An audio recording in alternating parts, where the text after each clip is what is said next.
ಇದೀಗ ಚಳಿಗಾಲ ಆರಂಭವಾಗಿದೆ. ಈ ಋತುವಿನಲ್ಲಿ ಎಲ್ಲದರ ಜೊತೆಗೆ ಚರ್ಮದ ಆರೋಗ್ಯ ಕಾಪಾಡಿಕೊಳ್ಳುವುದು ಕೂಡ ಬಹಳ ಮುಖ್ಯವಾಗಿರುತ್ತದೆ.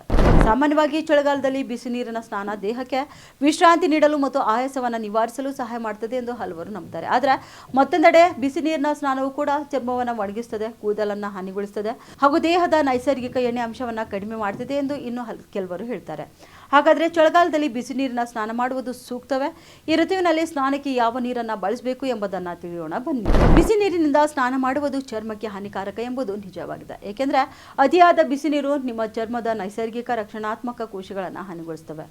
ಇದು ಶುಷ್ಕತೆಗೆ ಕಾರಣವಾಗಬಹುದು. ಇನ್ನು ನಿಮ್ಮ ಚರ್ಮ ಈಗಾಗಲೇ ಒಣ ಚರ್ಮವಾಗಿದ್ದು ನೀವು ಬಿಸಿ ನೀರಿನಿಂದ ಸ್ನಾನ ಮಾಡಿದರೆ ಅದು ಚರ್ಮದ ಕಿರಿಕಿರಿ ಮತ್ತು ಬಿರುಕು ಬೀಳುವ ಅಪಾಯವನ್ನು ಕೂಡ ಮತ್ತಷ್ಟು ಹೆಚ್ಚಿಸಬಹುದು. ಎರಡನೇದಾಗಿ ತಣ್ಣೀರಿನ ಸ್ನಾನ. ಅತಿಯಾದ ಚಳಿಯಿದ್ದಾಗ ದೇಹದ ಮೇಲೆ ತಣ್ಣೀರು ಹಾಕಿಕೊಂಡ್ರೆ ಅದು ಕೂಡ ಆರೋಗ್ಯಕ್ಕೆ ಹಾನಿಕರವಾಗಬಹುದು. ಏಕೆಂದರೆ ದೇಹವು ಇದಕ್ಕಿಂತ ತುಂಬನೇ ತಣ್ಣನೆ ಅಥವಾ ತುಂಬಾ ಬಿಸಿ ನೀರಿನ ಸಂಪರ್ಕಕ್ಕೆ ಬಂದಾಗ ರಕ್ತನಾಳಗಳು ತಕ್ಷಣವೇ ಪ್ರತಿಕ್ರಿಯಿಸುತ್ತವೆ. ಈ ಪರಿಸ್ಥಿತಿಯಲ್ಲಿ ತಣ್ಣೀರು ದೇಹದ ಮೇಲೆ ಬಿದ್ದ ತಕ್ಷಣ ರಕ್ತನಾಳಗಳು ಸಂಕುಚಗೊಳ್ಳುತ್ತವೆ. ಇದು ರಕ್ತದೊತ್ತಡ ಮತ್ತು ಹೃದಯ ಬಡಿತವನ್ನು ಹೆಚ್ಚಿಸಬಹುದು. ಉತ್ತರ ಕರ್ನಾಟಕ ನ್ಯೂಸ್, ಇದು ಕನ್ನಡದ ಉಸಿರು.